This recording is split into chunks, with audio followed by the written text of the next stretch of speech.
But I knew that if I didn't, there's an opportunity for someone else to miss the lesson, right?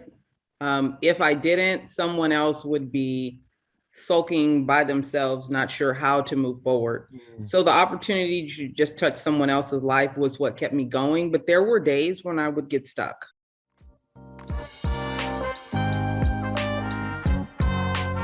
Welcome to the Audacious Living Podcast, hosted by my man, Audley Stevenson, the Odd Man.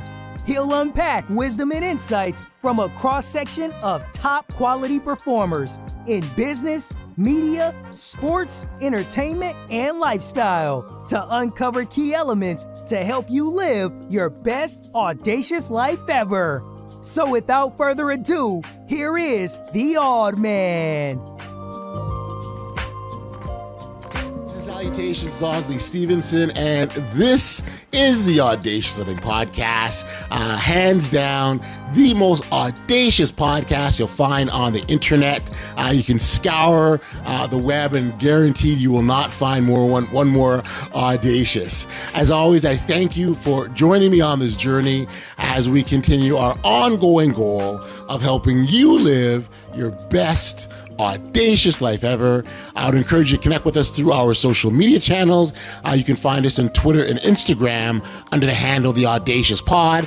And then if you head over to Facebook and you type the Audacious Living Podcast in the search engine, you'll find us there as well. And then lastly, if you are watching on YouTube, then you know that if you tap the notification below, then you'll be instantly subscribed to our YouTube channel.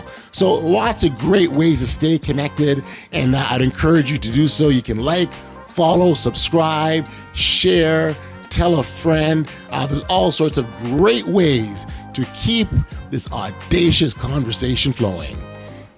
You know, it's really great to connect with people, and one of my favorite parts of this podcast is the sharing of the stories, particularly those around how individuals responded to difficult circumstances or traumatic life situations. There are so many great lessons to be learned about how people journeyed through their challenges, and I personally love I love hearing how people have gone through a situation and have gone through it and have come out the better side, better than when they started. And then what they do is in turn take those experiences to help others as they're going through their challenges. It's really, really powerful stuff. And I love to hear those stories. And one of the reasons why I absolutely love my guest today, Tonya Mckenzie, did just that. She's a publicist, a community liaison, a local LA County commissioner in her home province, in her home state of Redondo, California. And what she does is really take her own situations of trauma, setbacks, and shares with people the victory that's come out of it. And she's seen a lot. At the age of 5, she witnessed her mother get shot, and her mother's boyfriend was murdered right in front of her. From that situation, they had to get moved into a federal witness protection program, and there was also a stint after that their mother do the court proceedings. She purged herself and had to do a stint in jail, and she had to join her mother in a special prison for women and their children. She's dealt with sexual abuse as a child, and all the trauma that goes alongside with that as well, and a whole host of other things that have really made her life anything but easy. But Tonya has done a wonderful job of not only outlasting those experiences and being better as a result of them. She's now using that to help other people, and that's one of the reasons why I absolutely loved the conversation I had with Tonya, and loved having her on the podcast. And I think as you listen to her story and listen to things that she shares, that you'll find some great appreciation and understanding why it is so important that we keep fighting and get to the other side. So without any further ado, here's my conversation with Tonya Mckenzie. Enjoy. I think what's really rang true for me, and just looking at some of the things that you've done, not all, but certainly some of the things that you've done, is that there's a desire to want to give with the intent of helping others in a sort of, come to a better place or get to a better position, whether that be mentally or psychologically or emotionally. So I want to start there and sort of ask, where did that start for you with this desire to help others in this way? I think it started early on with my own childhood trauma Okay. and recognizing that the most impactful reason why I was able to come out of that on the right side is because of the help that others provided, right? Is because of the assistance that others lent to me or my mother, just based on doing the right thing, right? It does not have to always be because I expect something in return. Right. There are people in the world that do the right thing because it's the right thing to do, not necessarily because they're looking for something out of it. So I think the overall arching theme is just trying to leave the world better than I got it, Yeah. based on my own experiences. Got you.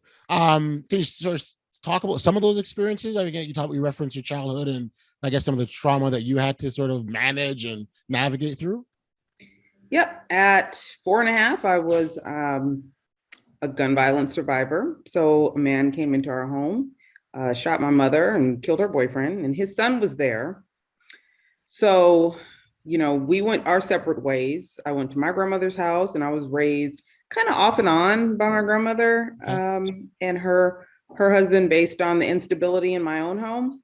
So when that happened, I went back there. Eventually, we were taken into a federal witness protection program. Okay. So we spent some time in New York until the trial was over for that. Right. Based on the fact that my mom had perjured herself, we had to spend some time in a federal prison for women with children. And from there, we wound up in a homeless shelter. And we eventually. And you're sorry, you're how old are you at this time now? You're in this. By this time, I'm about 7, 8. Wow. Oh. And from there, we wound up in the shelter. And then we eventually got our own home. Okay. Again, based on the assistance that someone else decided to give, just because it was the right thing to do. Right. So I think by the time I went to college, I had about 21 addresses, had encountered the police about 100 times to no fault of my own. And there was just a range of dealing with addiction, substance abuse, violence, domestic violence, learning and understanding that domestic violence isn't always spouse on spouse. Sometimes it's family members, siblings, being exposed to that. And just a plethora of other things that take place in, you would say, urban households. Right. So, looking at the book that I wrote, I did some research to try to find out where that young boy was that was in the house with me that day, because I really wanted to find out how his life turned out. Gotcha. He is currently doing time in prison for a triple homicide. So then we have the gun violence piece of it. What does gun violence do to your lineage, right? It doesn't just happen to you. That's right. It tends to permeate generations in your family. So he has children who now don't have a father because he's spending the rest of his life in prison. Right. So when we look at all of these little factors, these societal issues that have taken place, we really have to spend time understanding not just what happened to those people, but how it has affected the young people that come after that. Yeah. It's generational, right? That's what we're talking about. And it doesn't just stop.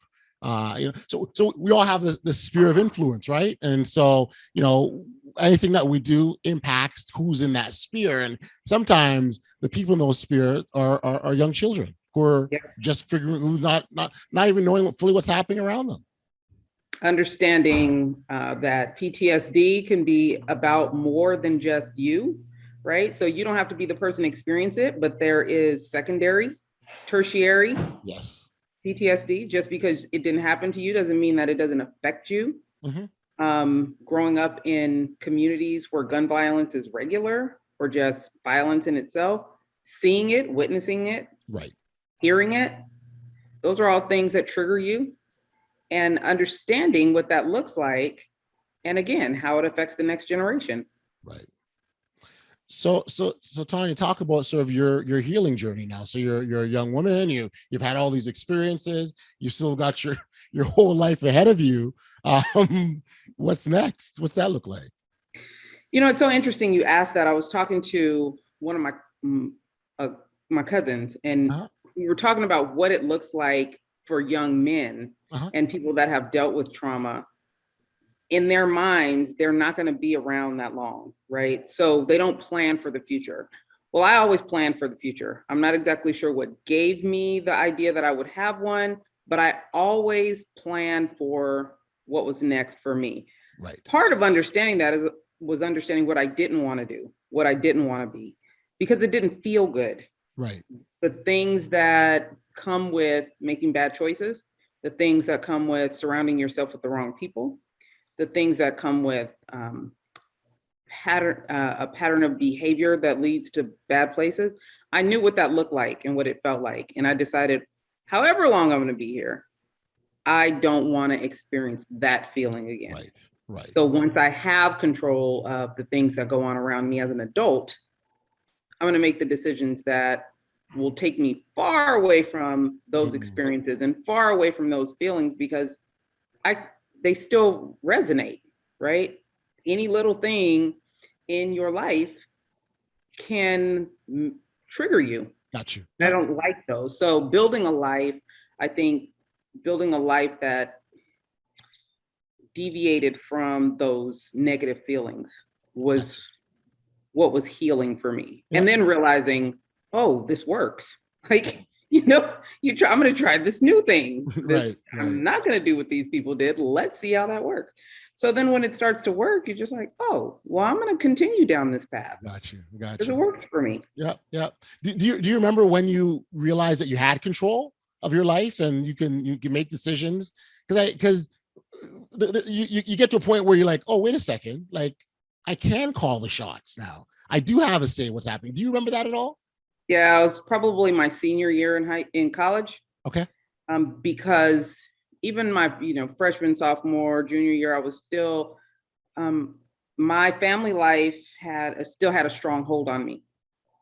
Right. Sure. It still had a very powerful and dominating hold on me. Gotcha. So even when I thought I knew what was best for me, if someone from my family came in and was like, no, don't do that.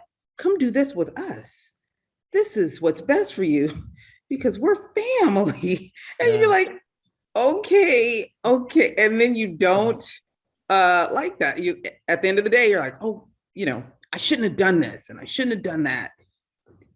My senior year, I was a residential advisor and I had my own place. So I didn't have no roommates. I only had to check with them. Mm-hmm. And I just started making decisions and started saying no a lot and not going back home for the holidays and not doing the things that family would do, recognizing that family doesn't always mean what's right. Family doesn't always mean what's good. They don't always have your best interest at heart. So starting to say no and see what that looks like, starting to make decisions that may not have gone over well with others, but it felt good for you or it was taking you in the right direction.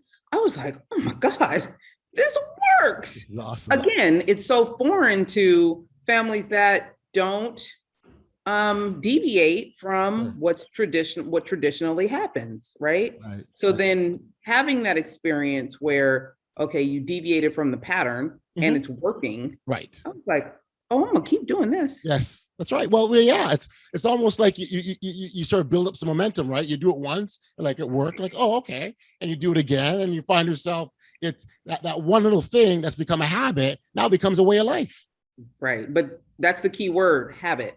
Right, it's the thing that you do over and over again, a pattern of good behavior. Yes. That's your new habit instead of, I don't know, a drug habit or some other type of habit that takes you in a negative direction. We all have the opportunity to develop healthy habits, develop positive habits, develop smart habits.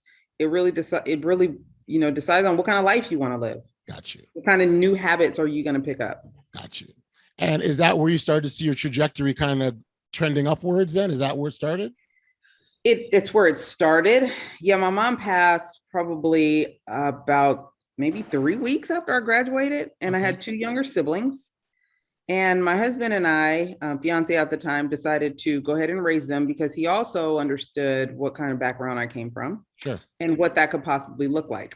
Uh, so, had to start making some alternate decisions on my future because Mhm. that was unplanned. Yeah. However, you make decisions that are not always about you. Mhm. And that's what I did. So yeah, that's where it started. Had to deviate from the plan a few times, but still in a fashion that, leaves me making the decisions for me and not others. So I want to put a pin there for a moment because um, I think this is an opportunity for young people who are maybe in that same age that you were then, where you made that conscious choice, right? What would your message be to that young person who was at that stage that you're at, kind of a bit of a crossroads? I think it's fair to say, like, you still could go either way. What would you say to help them sort of get them on track?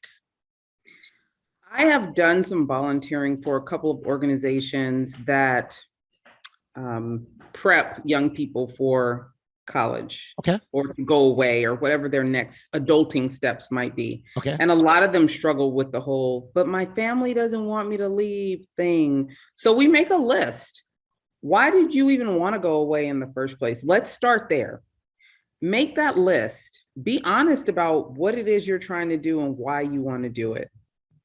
And then make the list about why you wouldn't do it or what auntie is telling you why this would be bad for you. And let's really look at that and determine where your best outcomes are. Of course, a lot of those decisions are based on emotion, Yeah. right? Yep. It's very emotional. So that's where it gets tough. But talking people through those things and having conversations about things like emotional manipulation, Mm, right? I had never heard that before. Emotional, what does that look like? right. Mental abuse. Let's talk about what that looks like. Why do you feel the need to succumb to this person's decision or emotional abuse? What is that? Talking them through that. So I really want any young person that's struggling with a decision to go out on your own Yep. and do your own thing, to make a list of those reasons why you want to do something different, why you want to do something for you. It really shouldn't be that difficult to talk about why you want to do something for yourself. Right. Now, when you get to that list of why you don't want to do it, let's really look at who benefits from those emotions and who benefits from that emotional blackmail that's being put on you. And the truth of the matter is, if they really love you like they say they do, and they really want you to stay, hey, if it doesn't work out, you can always come back. If they really love you, you'll always have a home with them. So let's go ahead and just take the chance on you. And then if it don't work and you need some extra help or some extra time, they'll still be there, I promise. And that's really how it should be, shouldn't it? Like, at the end of the day, that's how it should be, where you think of the image of the bird, the mama bird is pushing its bird out the nest and go fly, right? And if it doesn't work out, the nest is still here. Right. But no one tells you that. They're not telling Mm. you, if you try this and it doesn't work, we'll still be here. It's like, no, don't, and stop. Right. That's what they use. No, don't, and stop. My heart will be broken. I'm going to fall out. I'm going to cry. I'm going to be so sad. I don't know what to do with myself. What about we're supporting you? We wish you the best. Right. We want you to do your best. We got you. Where are those conversations at? So when you don't have anybody in your corner having those conversations, call me. I got you. Got you. So you are that person now. I am that person. You've become that person in many. So talk about what that looks like these days for you, being that person to many. One of the reasons that I wound up writing my book is because I coached high school girls, and some of them just for a point, it's a child's memories of cartoons and murder. Yes. Mm-hmm. But I was coaching some of the girls from when they were junior high school girls, all the way until they got into high school and graduated. And they used to be like, mean black lady, mean black coach, because I was tough. I'm not putting up with this. Listen, the the part about this that's so significant is most of the time when kids are having bad behavior, you have a conversation with them if you've built up a relationship and they would talk to me about what their issues were. I can always identify and help them work through that, whether it's mom's boyfriend is at home doing something that he shouldn't be doing, or you're feeling some kind of way ostracized with this social group, or whatever those social norms that take place in junior high school and high school. But as I got older, I felt like I was being kind of a coward because I never really let them know why I connected with them with a lot of these things that were going on in their life.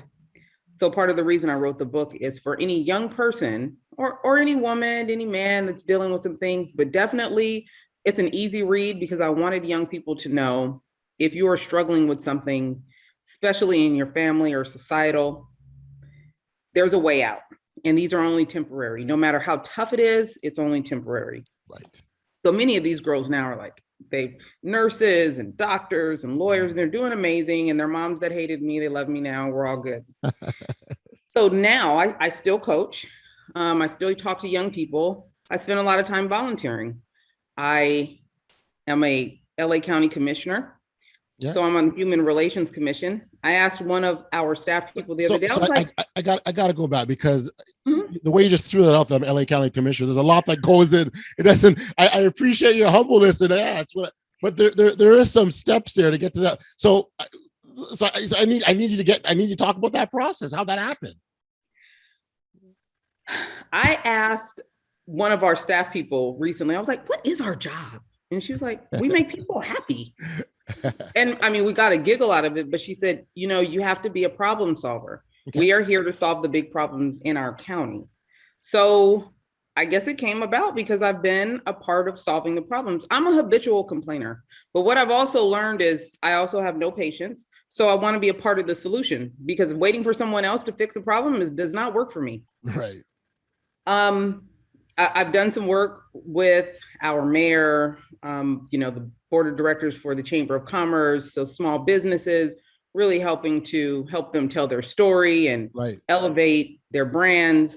But really working as a child advocate has probably been my most significant work, obviously, because it's something that's really close to my heart. So I work really hard for it. But I also know that you can't just be someone that's complaining about things unless you're going to try to do the work. You have to be a part of the solution. You have to be a responsible citizen in this world. You cannot just be passive in this life. First of all, it's no fun. It's boring. It's true. And then the other piece of it is you're leaving a legacy. All you have left when you leave is what you did, how you affected other people's lives. And I was nominated during COVID. Yeah. So, it was just, not everyone was happy about that because part of being a part of the solution is also, letting people know where this isn't, you have to identify problems. And a lot of people are afraid to identify problems because it might say that you're doing something wrong. It might say that you're just not doing something right, or you're a part of something that needs fixing. No one ever wants to be a part of the problem. Your back gets up, obviously. I get it. Right. So we'll just meet to meet. We'll just keep having meetings to have meetings. I'm like, actually, that's not what we're doing today. And that's just really I've been in Redondo Beach probably about 8 years now. Okay. And about 2 years in, that's when I started my business here. And again, if I'm going to be here, I'm going to participate. And if I'm going to participate, we're going to do it right. So where I find that there's opportunity to just do better, whether it's for our businesses, our youth, whatever, women, I'm going to do that. Give me an idea when you talk about problems. Give me the types of problems that we're talking about that you, as a LA County Commissioner, got to deal with. So we have one of the most significant things these days, and it came about during COVID, is hate crimes, rise on the hate crimes. So we actually have LA versus hate campaign, and it embodies our whole county. But it's really being focused and precise on dealing with hate in our community, what that looks like. They've even gotten funding for a number that's specifically for hate crimes, because I'm sorry, specifically for hate, because everything Okay. that's hateful isn't a crime. Right. And sometimes that will keep people from reporting it. Right. We want to know what's going on. So we made it possible for people to be able to report hate that they've experienced, Mm-hmm. whether it's a crime or not, so that we can provide resources and keep records of those types of things. You can't really deal with a problem in a strategic way if you don't have any numbers and statistics behind it. Gotcha. So that would be an example of what a county commission does. We take the big problems and we look to solve them. Homelessness is another one. Right. Youth and childhood services. You got to have the right services and opportunities for young people. We have a whole commission for that. So those are, just a couple of the things that we deal with here, and we're the largest county in the nation. So ain't no boring days around here, sir. I don't know if you would accept it if there were. You'd have to shake it up somehow. Yeah, go be a rabble rouser and just stir it up. So let's jump into your public relations firm or company that you started up as well. Give me an idea of why that's been an important platform for your work, because clearly you're driven by things that are personally important to you. Clearly that's loud and clear, and you're putting yourselves in situations where you can address those personal issues, but in a professional capacity. Yeah. Now you start your firm or your company, and it gives you an opportunity to have direct. So the issues that you have a direct in your sights, and you can tackle it head on. Yeah, let me talk about that. So I really started in PR when I was in college, Cal State Northridge. We had one of the nation's first anonymous HIV testing programs. Okay. I needed a job. I got an internship. I didn't know what I was doing. He was like, look, your job is to make sure everybody knows about this and get everybody in here. I don't know if you know, but LA County is the largest porno hub. So where Northridge is in the Valley, that's where a lot of the filming takes place. Even though my school is, it's a college, the way that our area ran, the community was also a part. It was a commuter college. So the community got to know about these things. So he was like, listen, I don't know how you're going to do it, but I need everybody to know about this. Okay. That's PR, is being able to get publicity around something important that you are doing. I moved to the Bay Area after graduation to raise my sisters, and I worked for a YMCA. They asked me to come help them build this new building because I was in a town that was becoming a city. They needed to, get services for families, because they're going to have all these new families when they started building all these homes. Oh yeah, by the way, we don't have any money to pay you, but we need you to help us raise this money to open this new facility. And I was like, okay, I don't really know how to do this. You don't have a marketing budget? What? So I just started reaching out to editors and publishers, writers that were writing anything in any newspaper about the stories that I was experiencing in this new town and with these kids. And they started covering the work that we were trying to do to build this facility. And when I didn't have a story that they wanted, I would make a story. I'd be like, what do y'all want to talk about? I will go make a story. And the funny thing is, we wound up getting enough publicity to get people to donate, raised over $1 million for this facility. And I was like, oh my God, I'm good at this. So when I came here back to Southern California, I just decided I wanted to work in the community that I lived in. Yeah. Where I live in is a hotbed for real estate. So I started my first magazine. I was like, okay, I'll do this. I got the first issue out, but realized that I didn't like real estate agents. So it was Real Estate Agent Magazine, but I was like, I don't really like real estate agents. So I just decided I love this work, but I don't like real estate agents. So I shaped my firm around what I do love, which is nonprofits, civic organizations, and law enforcement. Little did I know that the whole George Floyd thing would happen. And it's been busy, because clearly law enforcement has recognized that they need someone to help them tell their story before everything goes to hell, like it has. So we find different ways to tell their story, because marketing is you telling other people how amazing you are. Yes. PR is other people telling other people how amazing you are. Yes. So we need to concentrate on how we get other people to know, like, and trust you. And because it does better for the communities that I live in. If the politicians are doing great things, but nobody knows about it, what good is it? What good does it do? Right, right. No, you're right. And you know, I'm really glad you made the distinction between marketing and PR because so while there's some overlap, they're still very different and they serve very distinct purposes, right? And so you know, having a PR firm to help drive messages, to help build awareness, to help generate publicity. You know, these are all key aspects of and then you can do those things around specific issues. Yes. Right now, you can really take off and do big things. Yes. Yeah. Good. Good. I've heard you talk about bold PR a little bit. You want to sort of explain that a little bit? You know, I think especially as women, we kind of soft walk things, right?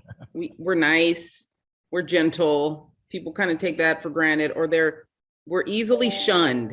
It's just a thing. And even more so now, I'm just like, if you're gonna say it with your chest out, right? If this is what you want to do it with some tenacity.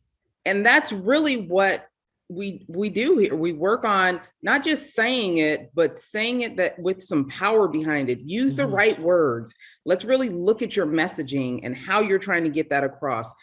Also, people are just very gun shy about the media, gun shy about taking opportunities that they probably deserve. But I hear it more often than not. It's like, oh, you know, that's not important. To who? How do you get to judge what's important to other people? Right. But if you don't tell your story and you don't find a way to communicate that outright, you're never going to know whose life you can affect. So it's really an opportunity to let people know, listen, what you have to say is important.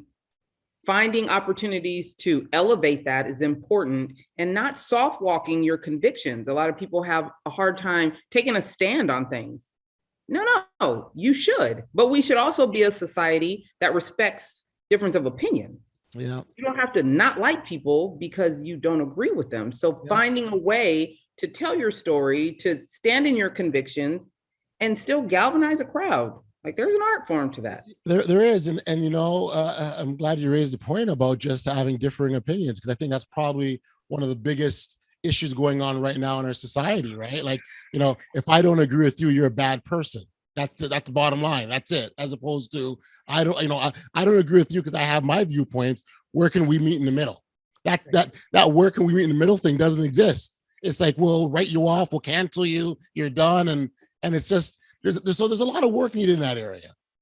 You know, part of that too is getting people to understand that we are all a culmination of our experiences. And me and you didn't have the same experience. Right. You're never going to understand half the things I understand because you didn't experience them. That's not how you were raised, or you were raised in a different geological area. Like, we are from different places. I went to Grambling University my first semester out of college. Mm-hmm. I just was like, I need a Black experience. I've been in the Bay Area, and we all do this little, you know, rainbow of people. I want to have a Black experience. Sure. So I go to Grambling, and I was like, first of all, the roaches have wings. I'm leaving. Goodbye. But there are people that would enjoy that. That's totally fine with you. Go enjoy that all you want. But I'll be over here at the beach. I'll holler at you when you come visit. Okay? All right. But we're all a culmination of different experiences. That's really what's that about. We talk about racism down south. Yeah, Mississippi still has separate proms. Well, I'm not going to get all up in arms about that if people in Mississippi aren't. What do I look like trying to impose my lifestyle on people that are living it? Right. So just having conversations like that and showing contrast in how we can be different and still want the best for our country, our kids, people, but we're not always going to get there in the same way, and respecting that. We've lived separate lives, so I'm going to see things differently.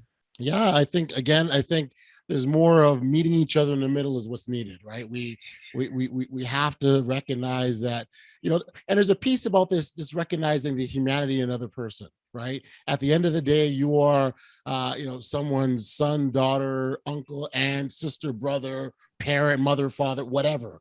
And there are people that see you in a very different light than how I am proposing you to be in my head based on what I think about you. And so, Right. there's definitely some work that's needed there for sure.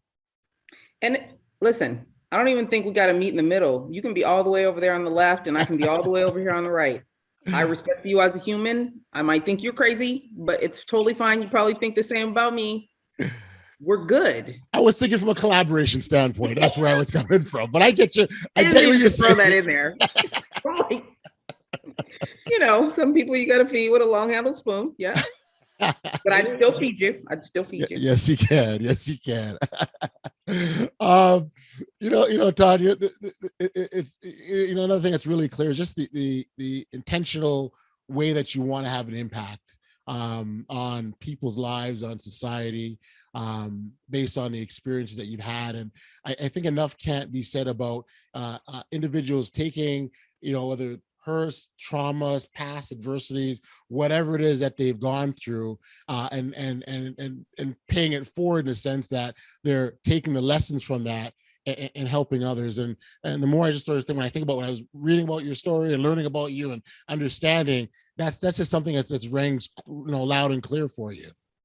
The thing is, when you've felt down, when you've really felt in despair, mm-hmm. and you don't like what that feels like, not only do you want to heal yourself, you don't want anybody else to feel that, right? You don't want any other living human to feel that. And anything you can do to help them not feel that, you're going to have your up days and your down days. But man, there have been some absolutely heart-wrenching days in my life. Sure. And nothing heals it better for me than laughter. So an opportunity to smile, laugh with someone else, that is a gift. Like, I don't even want a funeral. I just want a roast, because I want people to laugh and enjoy life. I'm not one of those misery loves company. And there are some people that thrive in drama and trauma. Yes. And even when things are good, they're like, it makes me feel alive. Well, laughter makes me feel alive, and good food. Yes. So, and wine. So I'll stick with those three. I can't go wrong. You touched on your book earlier, and I want to just kind of go back to that, because there, and again, and it's part of taking your past experiences, and in this instance, you put it in a book. There is an aspect where you've got to be okay with being vulnerable and opening up in that way. And especially when you're telling, these types of stories or recounting these stories, in some instances, you're kind of reliving sort of the trauma to get to that point where you can, be okay with putting it out there. What was your experience like as you're going through that process, the writing process? Some of it was quite tormenting, actually. Yeah. But I knew that if I didn't, there's an opportunity for someone else to miss the lesson, right? If I didn't, someone else would be sulking by themselves, not sure how to move forward. So the opportunity to just touch someone else's life was what kept me going. But there were days when I would get stuck. Yes. Like I was sexually assaulted when I was 13, and then again in college. And I had forgot about the college situation until I started writing. And then I got stuck when something triggered. I started writing. I was like, oh, yeah. So I had to grieve again. I had to go through those emotions again. And then those emotions were fresh. So then the writing was strong in that aspect. And it's so funny because this guy I've worked with the chamber, he said, your book is the only book I've ever read that sounds like you. And, I am very strong on branding and your personal brand and it being authentic to you. So there are writers and publishers that'll be like, oh, you got to do this, and this isn't the right style. And I was like, this is what they're going to get. They're going to get this. They're not going to get you. They're not going to get the AP style. They're getting a story, a true story, and there's no style to that story. That's right. There is no right way to tell that story. Just your way. So I'm going to tell it my way, and it sounds like me. So anybody that reads it will get to know me and how I got through those things or how I've dealt with those things. But I'll tell you, it ended well. I'm still here. Well, absolutely is. Well, you wrote the book, so there we go. And I think a part of it too is see, Tonya, I've always been a big fan of just sharing stories. There's Mhm. so much power in that. Someone could be going through something, they hear our stories, and that could give them what they need to get them through, or they can hear our story and it can inspire them to be able to take that step because maybe they were kind of thinking about on the precipice going, do I stay or do I go or what do I do? Right. So there's great power. And the thing about it is we may never know. Like, someone can pick up your book and receive great upliftment from it. And you may never, ever, ever know what you did for them. It's so interesting you say that. I've always loved biographies, other people's true stories. Michael Jackson's was one of the first I read, and it was that 1,000-page book. I was in high school or something. And then recently, well, right before I wrote my book, was Don't Block the Blessings by Patti LaBelle. Okay. And she talked about losing her sisters and her mom to cancer. Okay. And first of all, that was something I never knew about her. And then just reading how she went through the grieving process and still holding on to, fear of death and right. how you overcome that. I don't know if she'll ever know how her book touched me, but it did. And of course, then I started having friends with cancer and, feeling that, but understanding don't block the blessing. So she taught that lesson to someone that she may never, ever meet, but telling her story give someone else strength, give someone else hope, or opportunity to just look at things differently. Right. And that's it. And that's why we should. And I encourage people to, because you don't know, you have no idea what you're doing. And really at the end, what does it cost you really to tell your story? It's the least we could do it, I would say. And the other thing about it too is it's at some point or another, when we were going through our challenge, as much as we want to think we did it all by ourselves, we really didn't. We got help from someone somewhere along those lines that got us through what we had to get through. And so it very much is about sending it forward and doing for others what was done for you. I call them angels on earth because they don't even know. They're just floating around here with wings, doing the right thing, helping people get through tough times just by being who they are. So, those are the people we should always just send a little thank you to, even if they don't even know what they did. Kindness matters. I just think, and actually one of my angels on earth, she was my high school counselor. And I talk to her still. And she used to teach me, Tonya, you can never be too kind.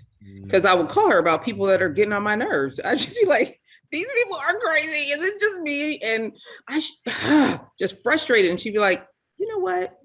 You can never be too kind. So yeah, just do it.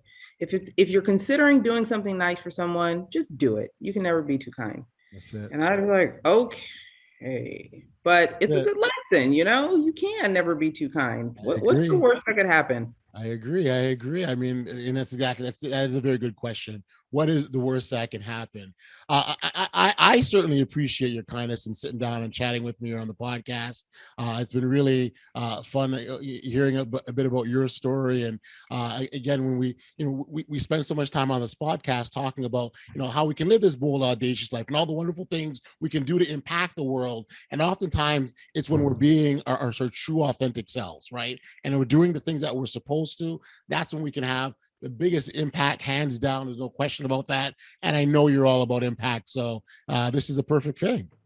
Absolutely. And, if you just listen to 90s and 2000 R&B, like Tribe Called Quest, then, it makes your life a lot easier. It's all about the beats, rhymes, and life, baby. Absolutely. Absolutely. Tonya, I want to give you an opportunity to plug your podcast because you also are a podcaster. And I think it's important we support one another first off, but I think why I love it is it gives you an opportunity to further your message and your brand and impact the people again the way only you can. I appreciate the opportunity to talk about my podcast that I will eventually have you on. You like that? Sand and Shores. We have two podcasts actually. My Morning Coffee, and my co-host is Lieutenant Gia Neal from LA County Sheriff, and she's been on for 30 years, and we ain't nothing alike, but she's crazy, and our conversation is hot, bold, and full of flavor. Nice. And Leaders and Learners podcast is on Spotify, and I interview authors and smart people that are doing really cool things. So either one of those, if you ever want to check it out, I'm easy to find, Tonya Mckenzie. You can always Google me. Very cool. Very cool. Well, Tonya, listen, I appreciate this again, and thank you for spending some time here on the Audacious Living podcast. It's a pleasure. I encourage you to keep spreading your message, keep doing your thing, and congratulations on the work done thus far. Thank you so much. Definitely hope we get to keep in touch. I appreciate you. I wouldn't have it any other way. Thank you, Tonya. All right. You guys have a good one. Take care. Back we are here on the podcast, and I so appreciate you, Tonya, for being here and sharing your story here with all of us on the Audacious Living podcast. Particularly, your story is one of victory and one that can inspire and motivate and push people to go beyond the limits when they face situations of adversity. So again, thank you so much and congratulations for all you've done. Tonya left us with so much to think about. But if there is just one thing that I take from my conversation with her, it would be this. A difference maker is someone who seeks to improve the lives of others with absolutely no expectation of anything in return. The key is recognizing and then believing that we all are made to make a difference in some way, shape, or form. It doesn't matter who you are or what you do.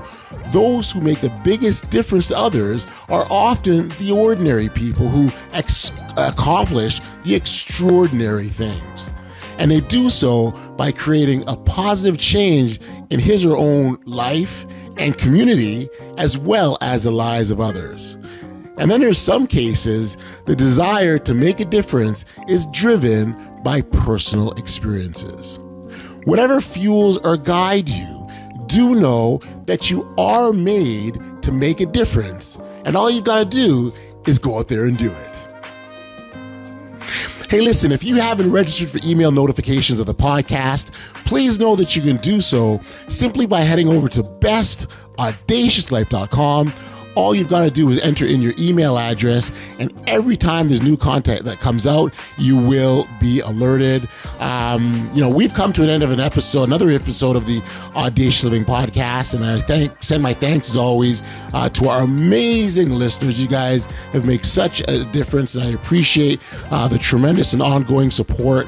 I appreciate going on and rating the podcast on your favorite listening platform. It's always appreciated. The comments, the likes, the stars, all of those things help the podcast grow, and I encourage you to keep doing so. Until next time, stay safe, be kind, show love to one another, and be audacious.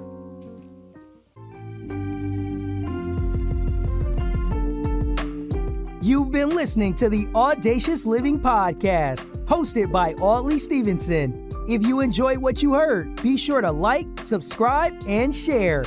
Until next time, be audacious.